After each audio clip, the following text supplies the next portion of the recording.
À partir de 1954, les pétroliers sont arrivés et qu'il fallait leur donner des véhicules beaucoup plus gros, beaucoup plus puissants, et nous avons fait à ce moment-là en face des véhicules Willem qui étaient à ce moment-là les rois du Sud.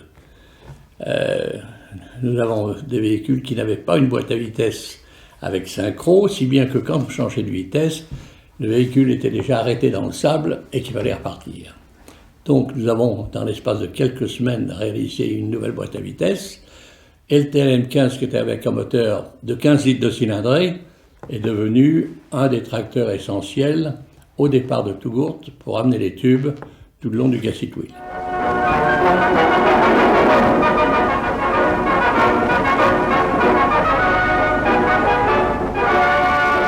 La présence de Berliet en Afrique est directement liée à celle de Citroën, qui enchaîne expédition sur expédition, mais aussi les échecs.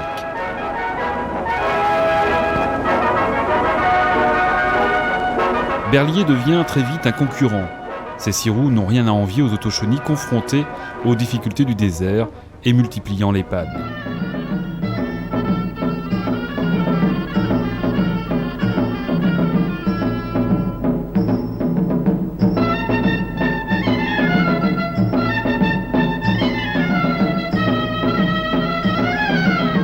L'aventure de Berliet en Afrique commence réellement il y a près d'un siècle. Le constructeur lyonnais fait alors ses premiers pas dans le désert, une formidable piste d'essai. Mon père avait été le premier en 1909 à faire une mission entre Alger et la Guatte et démontrer qu'avec un camion M qui emportait 3 tonnes il allait arriver à remplacer 40 mules et d'aller 4 fois plus vite. Parce qu'il n'y avait pas besoin de faire reposer les mules, nourrir les mules, d'ételer les mules. Bon, donc il avait fait la démonstration, mais en même temps, il a pu s'apercevoir qu'il avait fallu utiliser quelques planches pour arriver à la Guatte, parce que dès que le sable était là, l'adhérence des bandages était insuffisante. Donc tant que nous n'avons pas trouvé de solution pneumatique suffisante, nous sommes restés comme des fournisseurs très importants de transport de personnel et de transport de marchandises sur l'ensemble de l'Afrique du Nord. Et ça n'est qu'au retour de la guerre que le problème s'est posé. Et c'est là où il est intéressant de voir la mission La Valette, la mission Gasoil.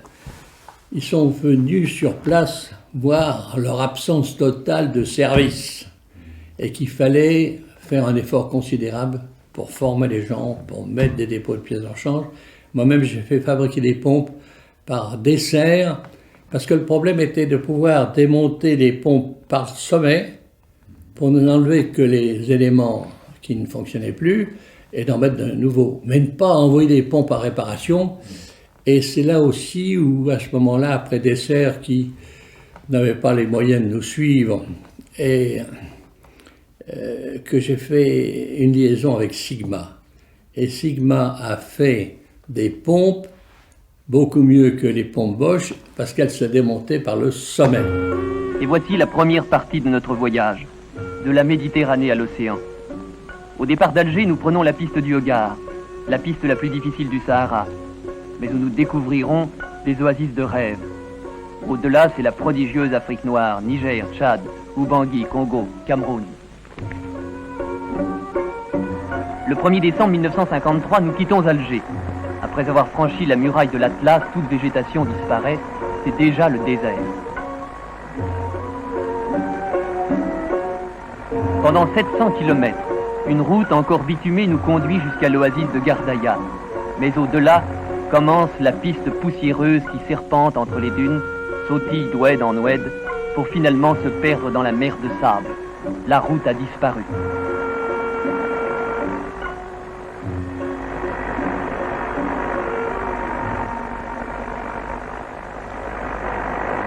La route a disparu.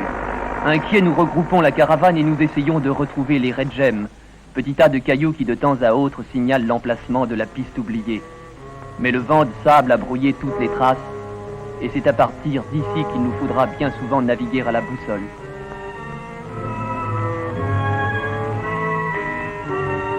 Plein sud. Un premier camion fonce, mais est bientôt stoppé par une zone de fèche-fèche. par ce sable pourri où viennent s'enliser les véhicules. Le progrès des pneus Michelin avait été considérable.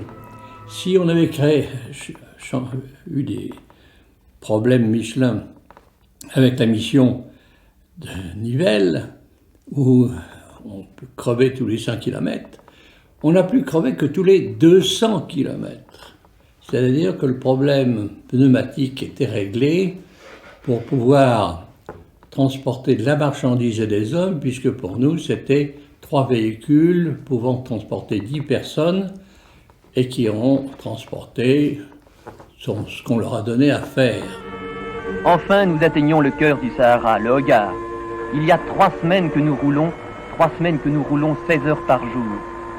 La piste retrouvée n'est plus qu'une succession de lacets interminables bordés de précipices, coupés de ravines où notre caravane doit s'engager au pas.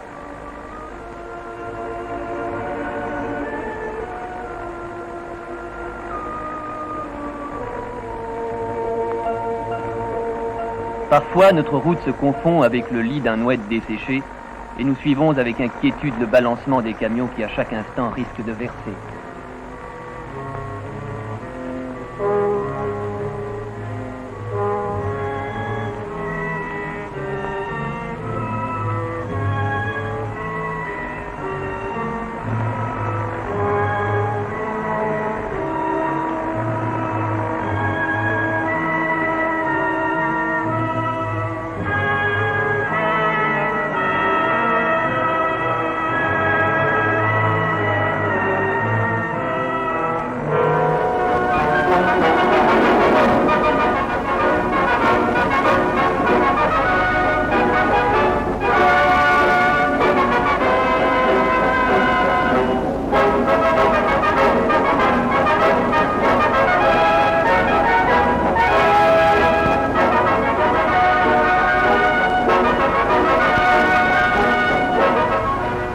Quand nous avons repris le problème, c'était 54. L'armée française n'avait que des surplus américains ou des surplus allemands. Les surplus américains avaient des pneus très, très durs et ils avaient un emport faible, une consommation d'essence considérable, puisque en été, la consommation d'essence est à 60% par évaporation. Bon, les Allemands qui avaient, eux, des véhicules diesel mais à refroidissement par air étaient manifestement mal adaptés à circuler dans le désert où, ma foi, les températures extérieures sont telles que les échanges thermiques sont très faibles. À Fort-Lamy, comme dans chaque grande ville de l'Afrique française, notre caravane se transforme en un véritable centre d'information où civils et militaires viennent se perfectionner dans la connaissance du poids lourd. Les conférences de nos ingénieurs sont accompagnées de démonstrations qui ont lieu dans les camions aussi bien équipés qu'une station technique française.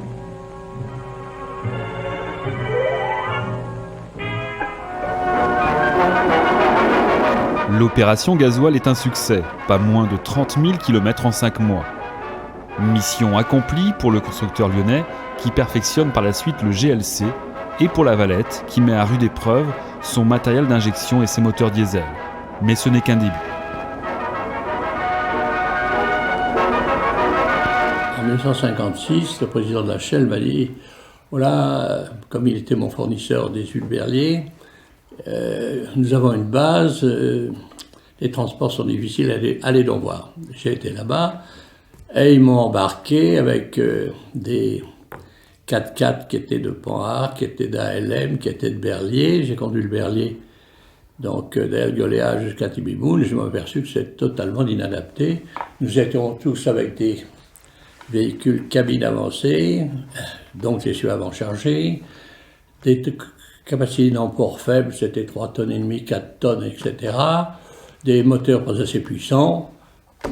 Je suis rentré là, au début, le 6 janvier, j'ai convoqué mes 2 ingénieurs d'études et je leur ai dit voilà le problème. 9 mois après, ils avaient réalisé les prototypes. C'est vous dire que j'avais une équipe aussi à la fabrication, à la conception, qui ont travaillé le samedi, le dimanche, etc. Et on a ouvert le salon avec les 2 véhicules, la Gazelle et le Tesson.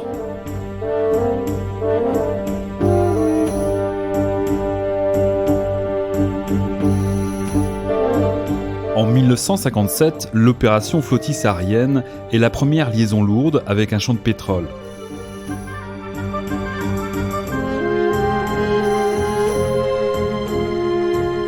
Les véhicules de l'opération sont des TBO chargés de 40 à 60 tonnes, des GBO citernes et des gazelles, et enfin un camion ravitailleur.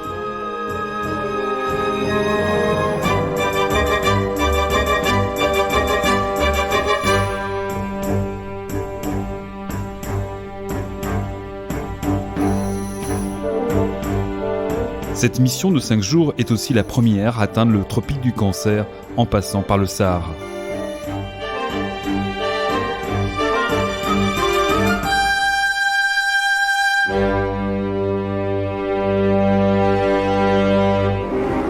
Terrain de cauchemar.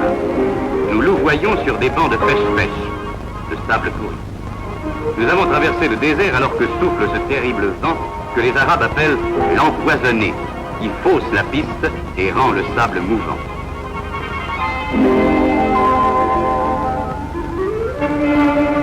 Pas un de nous n'a donné un signe de faiblesse. Avec la force de mes 300 chevaux, j'arrache sans peine mes 60 tonnes. On est fiers de moi.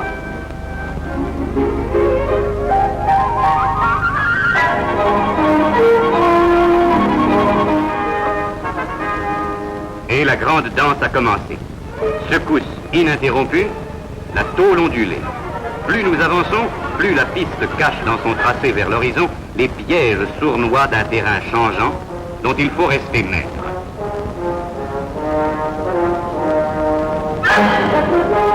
Imaginez pendant des heures la danse infernale de nos balanciers. Et nous, avec notre chargement, nous n'avons pas droit au moindre ralentissement, à la moindre faiblesse, pas même une reprise de souffle. La seule issue possible, la vitesse.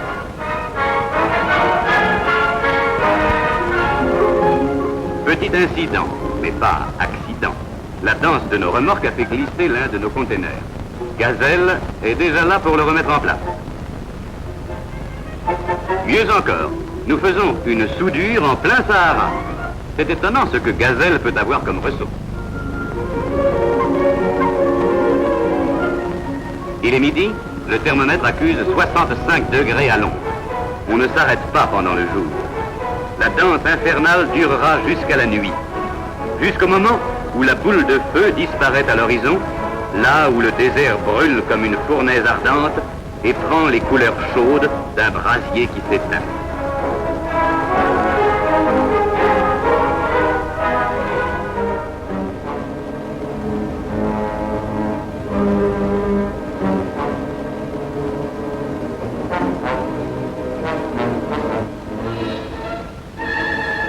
Une vaste étendue qui fascine.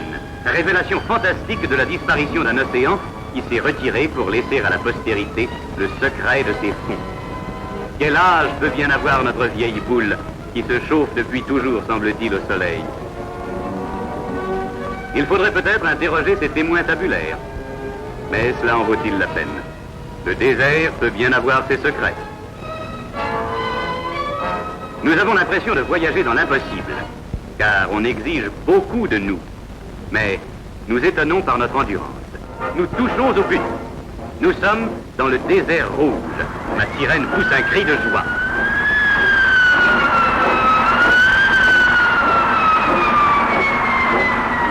Les cœurs des hommes battent et nos moteurs marchent à l'unisson. Battant pavillon haut, nous avançons sur une mer rouge.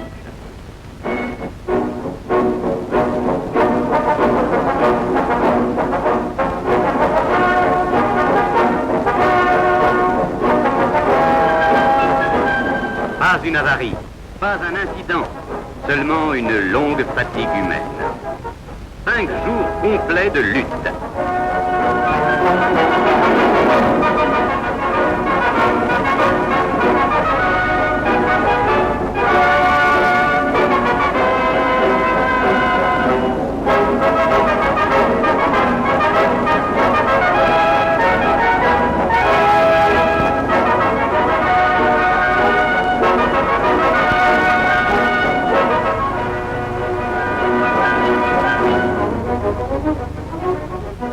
les hommes expriment leur joie par des tapes amicales.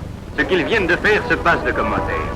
Notre flotte saharienne a fait triompher son pavillon. Mon frère a fait 45 missions en Afrique, de mise au point de véhicules. Il était chargé de la qualité chez Verlier, il était passionné de Sahara et il a mené ses essais avec beaucoup de constance et de gaieté, avec une équipe absolument sensationnelle.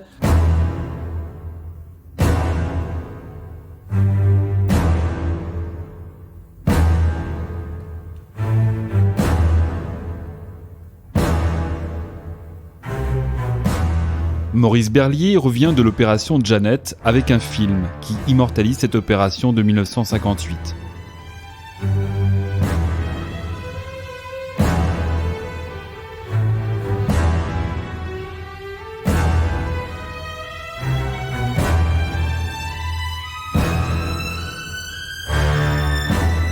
Des GBC, des GBO en plein désert et dans de fantastiques paysages, jusqu'alors inconnus.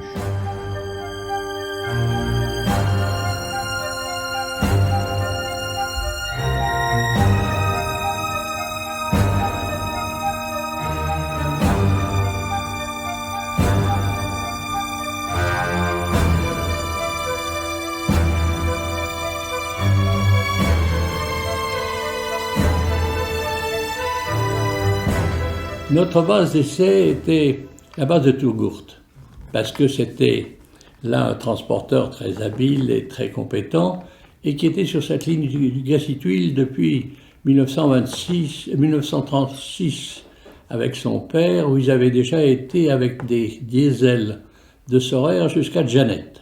Donc, si vous voulez, notre base était là. Et c'est là qu'on modifiait les véhicules, c'est là qu'on envoyait les nouveaux véhicules, c'est là où ils partaient aussi faire leurs tests de capacité, car le Gacituil est très difficile.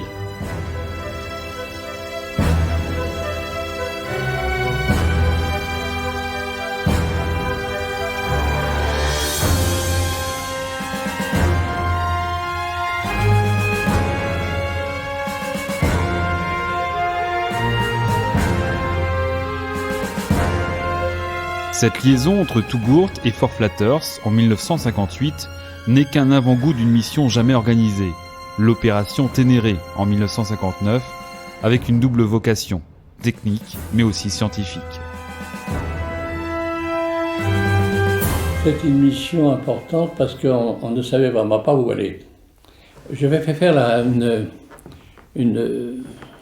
un survol de façon à pouvoir être sûr que savoir ce qu'il y avait et où ça se trouvait. Mais enfin, c'est toujours comme des photographies aériennes. Mais nous avions un garçon sensationnel qui était un géographe de l'armée, qui pilotait et j'avais un hélicoptère qui permettait d'aller d'un point à l'autre et de voir s'il n'y avait pas d'obstacle essentiel. Mais si on a eu une descente de Ténéré qui a été, pour ainsi dire, sans problème, quand nous sommes arrivés en bas, à hauteur de Guillemy, ça a été très difficile. 20e siècle, nouvel âge du désert, une terre à exploits, mais aussi terre avare où l'on ne s'aventure pas sans moyens.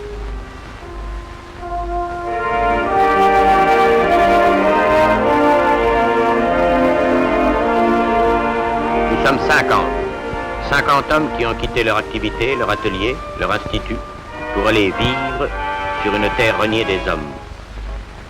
Nos 9 gazelles emportent 45 tonnes de matériel, tout ce que la science et la vie ont de pliants et de portatifs. Des frigos roulants, des laboratoires en caisse, 2 camions station-service, 5000 litres d'eau.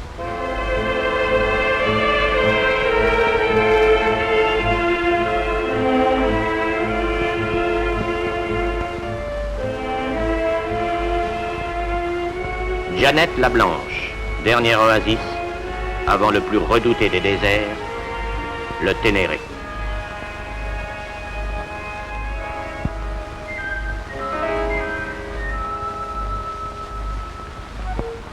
Cet espace que les hommes traverseront du nord au sud pour la première fois est encore en blanc sur la carte. La mission atteindra le lac Tchad à Fort-Lamy. Au retour, elle explorera un deuxième itinéraire couvrant au total 10 000 km fantastiques de découverte et d'audace.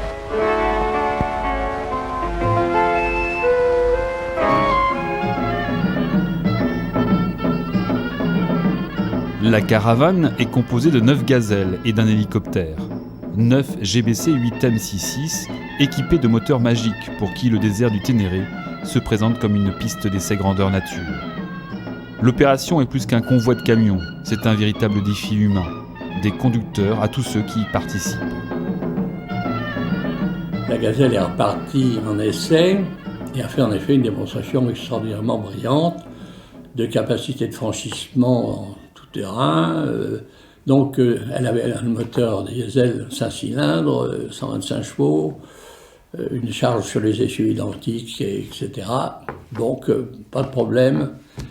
On a équipé la mission Ténéré de ces 8 ou 10 véhicules qui ont fait une démonstration tellement brillante que le militaire qui suivait la caravane a fait un rapport tellement élogieux que les militaires ont voulu faire des essais et que finalement ils l'ont adapté comme le matériel de l'armée française.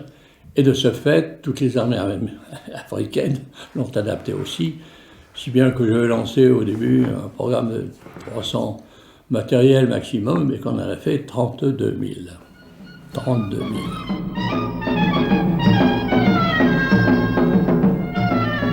L'opération Ténéré est aussi une fantastique mission scientifique. Hydrogéologues, zoologistes, préhistoriens rejoignent la mission et surtout recueillent des centaines d'informations et rapportent des dizaines d'objets de ce musée naturel.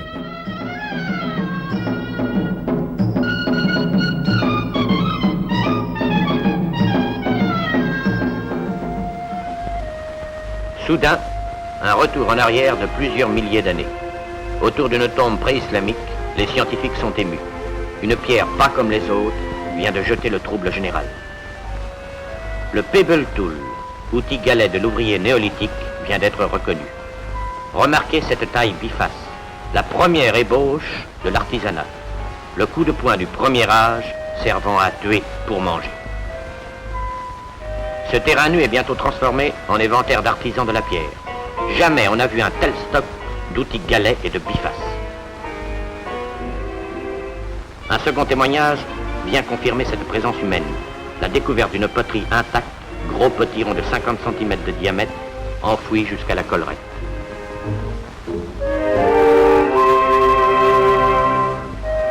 Nos spécialistes, avec des soins paternels, dégagent cette pièce unique au monde. Les préhistoriens ont remarqué que ce vase, servant à contenir de l'eau ou de la farine, était posé et non jeté. Ses propriétaires avaient-ils déserté le Ténéré sur un sauve-qui-peut général en laissant la vaisselle sur place? Sur la machine à écrire de nos reporters, les mots percutent. Il y a du sensationnel au-delà du 20e parallèle. La vacation est dans 1 heure, annonce le responsable des transmissions. OK pour le papier. Et ce soir-là, dans ce désert d'entre les déserts, notre radio onde courte l'annonçait au monde.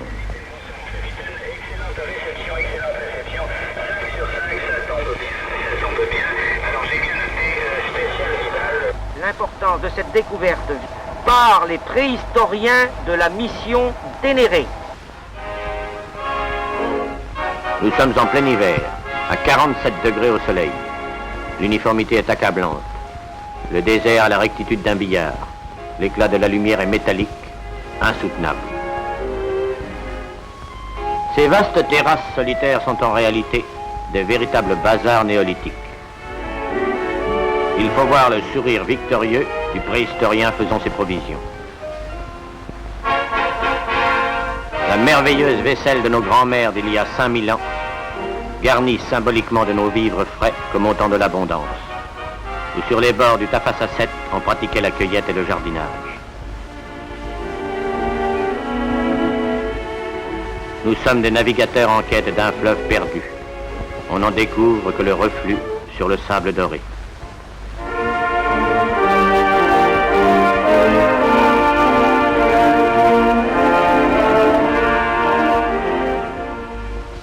Une autre nuit mémorable. Noël.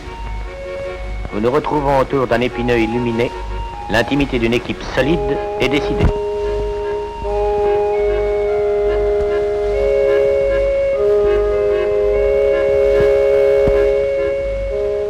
La barbe du Père Noël est en coton du Toubib, sa hotte est pleine, et le champagne n'est pas factice.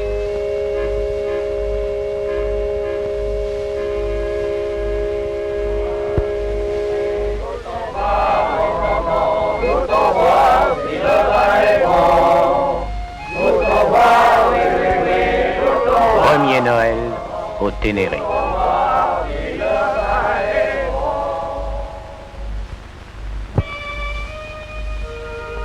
Vautours, charognards encerclent notre camp. Nous nous gardons bien de les chasser. Ces cantonniers municipaux sont tabous. Et d'abord friands de notre viande fraîche. Qui eût dit qu'un jour, sous cette latitude, par 45 degrés de chaleur, il y aurait une corvée de pluches aux légumes frais pour une salade niçoise. Le dîner est servi par petites tables à la grande terrasse. Ce restaurant clandestin servira plus de 4000 repas. Selon la pure tradition saharienne, certains d'entre nous prennent le thé à la menthe, la boisson chaude qui rafraîchit le mieux.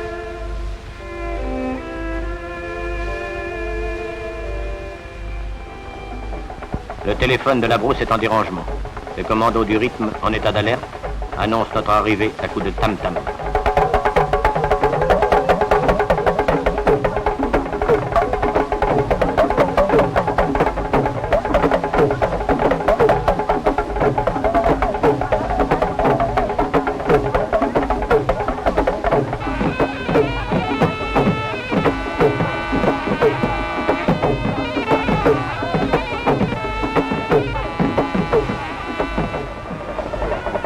Le musicien au joue entaillé au rasoir est un véritable bignou humain. Sur tout le parcours, cette même joie collective nous est réservée.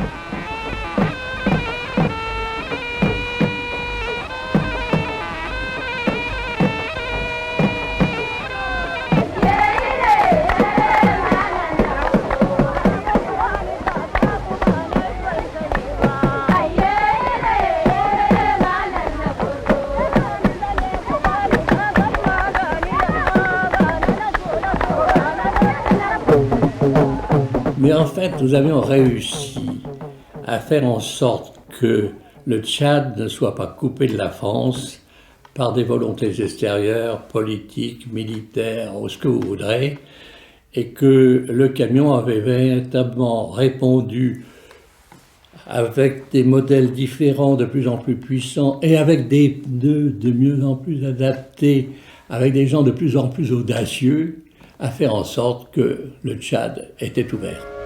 Fort-Lamy. Entrée triomphale par le rond-point officiel, avec la joie de retrouver le décor de la rue. Rue des Banques, le grand quartier des économies. La ville aux deux visages. Européen avec ses buildings, indigène avec ses quartiers de terre battue. Alors on a dit, on recommence. Alors, mais on recommence différemment, avec la même quantité de gazelle, mais avec des GLM 10 4.2, des gros pneus, 10 tonnes sur le dos, et on va redescendre, mais cette fois-ci, on ne va pas s'engager profondément à l'intérieur du Ténéré, mais on va border le sud du Tibesti, avec, et là, ça a bien passé. Ça a été plus difficile après l'Argeau pour arriver jusqu'à Lamy, parce que il y a un désert dans lequel le général Leclerc s'est planté, c'est le Djourab. Et ça, c'est curieux de voir quand on est arrivé, il y avait encore les châssis plantés verticalement d'une dune à l'autre pour que les gens ne s'écartent pas en dehors de ces zones qui étaient un petit peu plus solides que celles d'à côté, qui était évidemment un océan de fèche-fèche.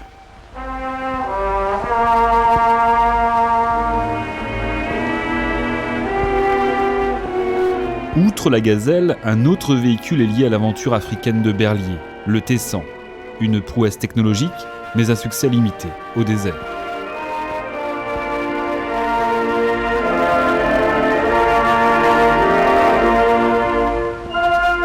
Le Tessan, c'était un autre problème, beaucoup plus complexe. On en a fait 4, pour faire une benne pour exploiter la mine de Bessines pour l'énergie atomique. On en a fait un autre sur lequel j'ai monté une turbine parce que je n'avais que des moteurs de 600 chevaux ou 700 chevaux, mais là, des problèmes de filtration d'air absolument impossibles. Et puis enfin, on en a fait 2 autres qui ont été dans une base que nous avions construite à Ouargla, puisqu'on était là dans la base la plus proche de l'exploitation et de recherche de pétrole.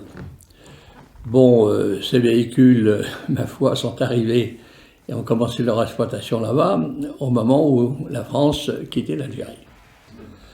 Alors ces 2 véhicules, avec l'indépendance de l'Algérie, sont devenus propriétaires des Algériens qui s'en sont servis pour ravitailler les bases le long du Gassitouil, en particulier pour boucher l'incendie qui avait eu lieu là-bas, où il fallait des milliers de tonnes de barytes, etc. Et puis ils se sont arrêtés à bout de souffle au bout de 20 ans. Mais on n'a pas baissé les bras et on s'est dit, ce véhicule, 10 ans après, nous avons d'autres formules, d'autres solutions, Michelin a d'autres pneus, et nous avons fait à ce moment-là un autre véhicule le GXO, qui avait un moteur plus puissant, qui avait des pneus beaucoup plus larges, plus bas, et qui pesait, pour le même transport, 10 tonnes de poids mort de moins. Et nous sommes repartis faire la démonstration à la demande des Algériens entre le transport entre Assim El Saoud et El Borma en Tunisie. Un succès avec une énorme semi-remorque derrière, mais nous sommes arrivés là, c'était 73, la querelle autour du pétrole, les Français ne voulant pas payer le pétrole plus cher qu'avant, et les Algériens ne voulant pas leur fournir un meilleur marché, si bien que les Algériens qui ne pouvaient pas attendre indéfiniment la fin de la dispute ont acheté c'était des Américains, des Kenworth plus petits, mais ils en ont mis 2 ou 1,1 mètre. Et j'ai loupé le coup. Ensuite, on a dit, mais puisqu'on a réglé le problème du sable, alors celui de la boue, est-ce que c'est le même problème que le sable? Non, c'est pas le même problème. Et c'est là où nous avons fait cette opération Afrique verte en 1962, où nous avons testé des pneumatiques de toute origine, et on a constaté que ce que l'on croyait, c'est toujours pareil, je croyais que les pneus larges américains à l'époque, sur la Pouillasse, c'était pareil. Non, c'était pas vrai. Et que les pneus de Michelin, avec l'équipe Michelin qui était là, nous a donné des pneus beaucoup mieux adaptés, et qu'on a eu l'utilisation des véhicules sahariens qui sont devenus des véhicules tropicaux, je dirais, par des essais de mise en charge et en surcharge de tous les types de matériel pour être sûr que, en fait, ça soit aussi des véhicules champions de la bouillasse. On ne pouvait pas refaire des routes pour aller chercher les bois qui, à des endroits de plus en plus lointains, dans des conditions de plus en plus acrobatiques, il fallait passer. Et je reconnais que l'effort qu'a fait à ce moment-là Michelin dans ce domaine a été considérable et que le pneu Michelin a été le roi de la bouillasse après être le roi du sable. Le routier africain ne manque pas de témérité. Sur le pont de bois, simplement constitué de fûts d'arbres et de planches étroites, il vous dira « il faut avancer sans hésiter, et si ça craque, on est de l'autre côté ».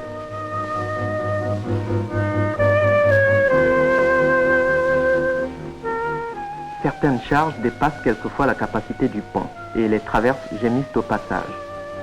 Mais le forestier pense que le véritable danger vient surtout des eaux qui tombent du ciel, qui arrachent tout et grossissent démesurément les torrents. La latérite détrempée, labourée par le trafic lourd des convois, toute vermoulue par l'adhérence des roues, porte des traces fraîches de lutte. Le matériel est soumis à la rude épreuve du poteau-poteau.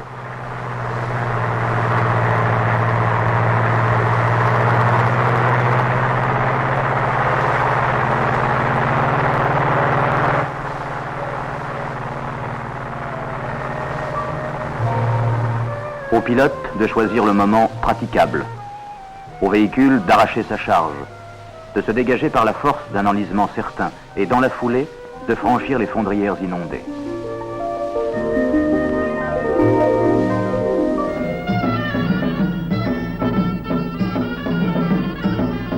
En 1968, une nouvelle mission au Sahara a pour but d'acheminer un chargement en Tunisie.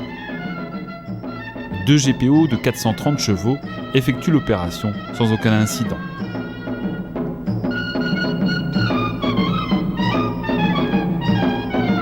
Le Sahara, le pétrole. Le GPO doit ravitailler en barite une sonde à El Borma, origine du transport Assim Messaoud, cap plein Est. 30 km de route normale, 25 km de piste comportant une légère tôle ondulée, puis pendant 115 km sur un sable relativement compact, une piste se faufilant entre les pieds de dunes avec des rampes de 5 à 7% sur plusieurs centaines de mètres. Suivront 200 km de piste dans les dunes où les sections planes disparaîtront pour laisser place à un long parcours en montagne russe avec des rampes de 10 à 12%. Les 70 derniers kilomètres seront les plus durs. Le sable y est très mou et d'un franchissement difficile. Ce véhicule d'accompagnement est un Berliet FF44.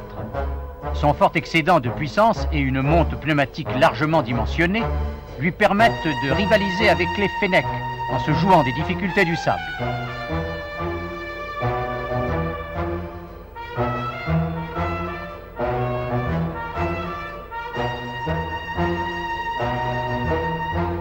Si la halte au puits est une tradition, le dédain du chameau, vaisseau du désert détrôné par le modernisme, n'a pas son pareil.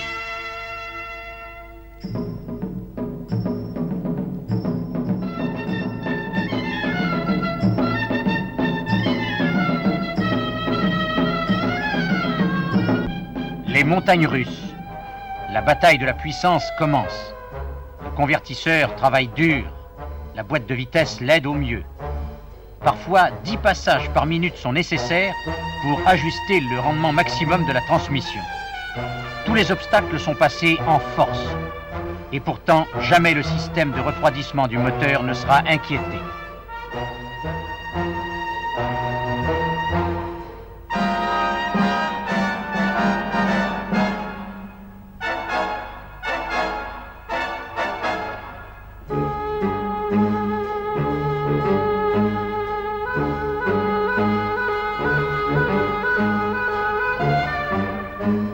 Il n'y a pas de véhicules de chez nous qui n'ont pas fait des progrès essentiels au travers de ces 42 missions que nous avons faites, d'essais des véhicules successifs, pour savoir quel était celui qui était bien adapté. Quand vous partez au Sahara, ma foi, le problème c'est de rentrer. Si vous avez un 5 cylindres, vous rentrez peut-être sur 4 cylindres, vous rentrez sur 3 cylindres, et il faut rentrer. Personne ne viendra vous chercher. Oui, il faut avoir un matériel très rustique, qui tient compte des conditions d'usage, beaucoup plus que des élucubrations que vous pouvez faire dans un bureau d'études, etc.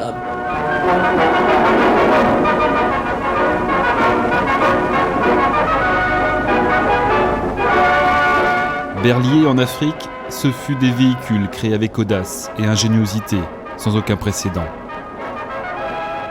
Ce fut aussi des hommes en quête de nouvelles aventures et découvertes.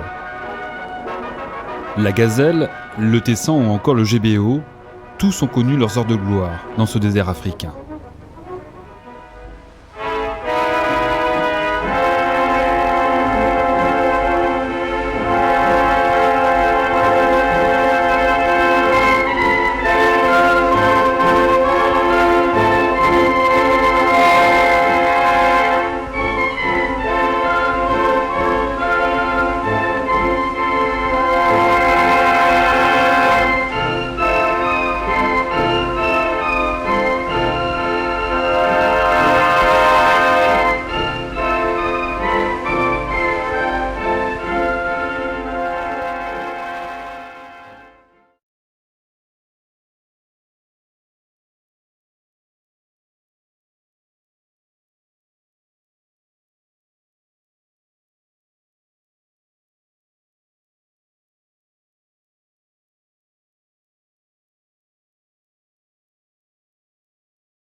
avec ce véhicule, il courait après les gazelles, parce qu'il faut bien reconnaître que toutes ces missions ne pensaient qu'à une chose, c'est qu'à manger de la gazelle le soir et de chasser les gazelles que l'on voyait passer. Bon, donc avec un camion normal, vous ne pouviez pas, mais avec celui-là, il pouvait courir derrière. Vous voyez, donc le nom a été donné par les chauffeurs et les mécaniciens. Ça n'a pas été un aspect, je dirais, de réflexion de la part d'une entreprise de publicité. Regardez son audace. Gazelle quitte nos traces pour courir sur la dune, avec la curiosité d'un petit aviso, à 3 ponts moteurs, s'il vous plaît, et d'une puissance de 125 chevaux. Rien ne l'arrête. Il va jusqu'au sommet pour voir ce qui se passe de l'autre côté. Les premiers essais, on les a fait à la mer de Sable à Paris. Parce que je n'ai pas le temps d'aller transporter les véhicules. Et à la mer de Sable, les véhicules se sont comportés d'une façon telle qu'on s'est dit, il n'y a pas de problème, on va tout de suite en faire 30 ou 40 pour les besoins qui étaient au fond, à l'époque, les besoins de la recherche sismique. Il fallait porter les pétards dans des endroits un peu bizarres et faire sauter pour savoir ce qui se passait en dessous. Donc je n'étais que sur une vente limitée qui était celle de la géophysique. Vous voyez ?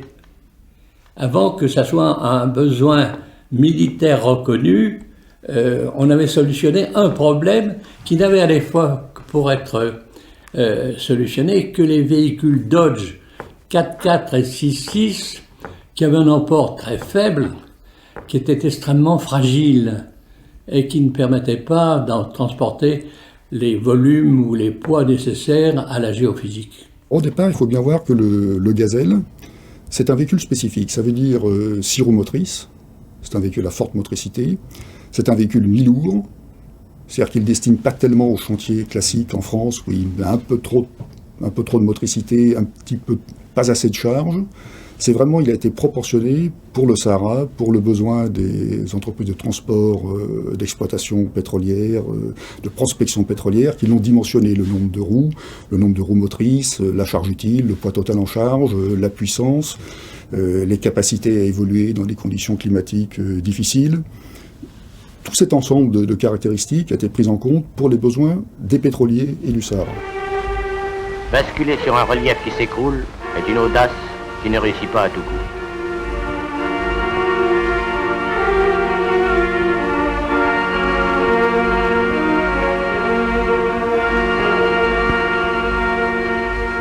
Mais nos gazelles sortiront de ce passage difficile.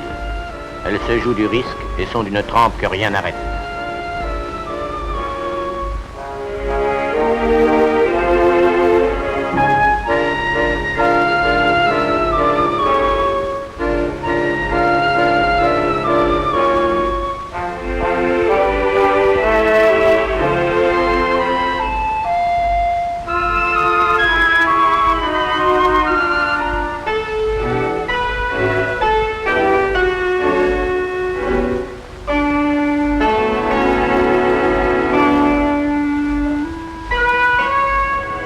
Un deuxième obstacle, les banquettes de Dring, sorte de grosses touffes disposées en chicane.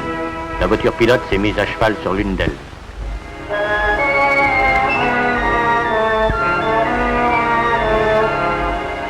Sur ce terrain à piège, il faut souvent faire appel à l'obligeance d'un plus fort.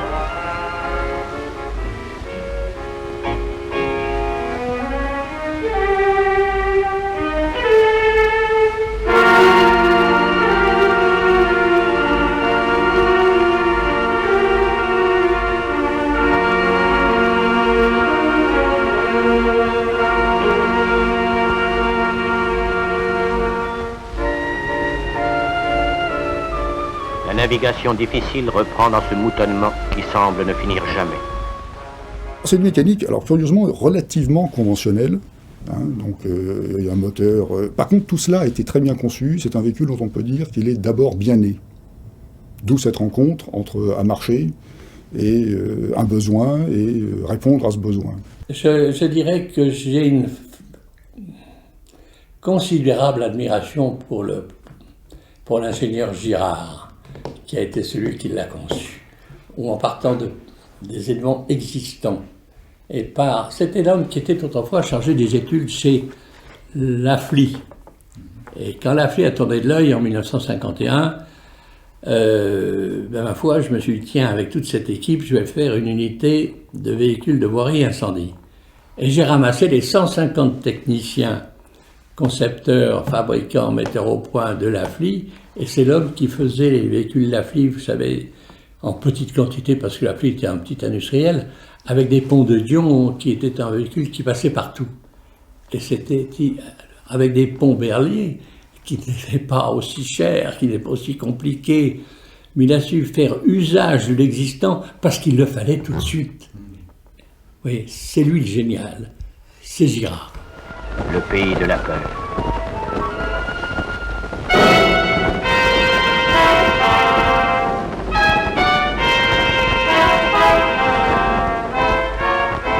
Nos camions se frayent un passage. Les couloirs de plus en plus étroits vont nous obliger à la grande escalade.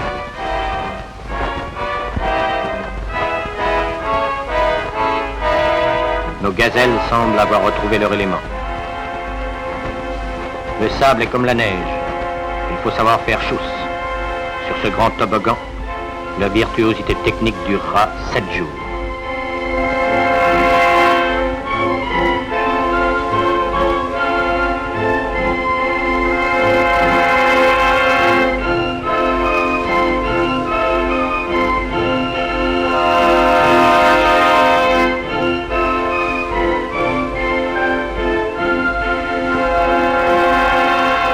Maintenant, il ne faut pas se tromper non plus. Ce qui a fait le succès du Gazelle, c'est pas le Sahara. L'aventure a été assez courte, les marchés étaient relativement limités. Ce qui a vraiment fait le succès du véhicule, ce sont les militaires. Il y avait un besoin, d'ailleurs les premiers Gazelles ont aussi connu des applications militaires assez tôt, en Afrique du Nord, en Algérie, par hasard. Et la rencontre de ces premiers véhicules et de ces premiers utilisateurs militaires s'est plutôt bien passée. Ça veut dire qu'assez rapidement, l'armée française a été demandeuse d'une version tactique, militarisée, qui était dérivée du GBC 866 Gazelle, mais plus spécialement étudiée pour ses besoins. Et là, ça a été véritablement le marché du siècle pour Berlier. C'était un marché de 15 000 véhicules. En fait, beaucoup plus, parce qu'il y a eu de l'export. C'est un véhicule qui était vendu au Portugal, qui était vendu, je crois, au Maroc, qui était vendu en Chine, de manière plus inattendue en Autriche. Et qui surtout roule toujours. Parce que les quantités étaient importantes, l'utilisation militaire fait que très souvent, sauf conflit grave, les véhicules s'usent assez peu, et donc les durées de vie sont longues.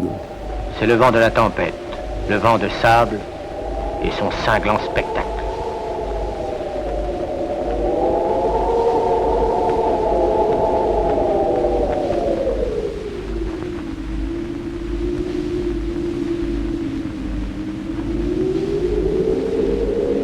Juste retour des choses, c'est le camion cette fois qui guide l'hélicoptère dans le vacarme d'une nature démontée.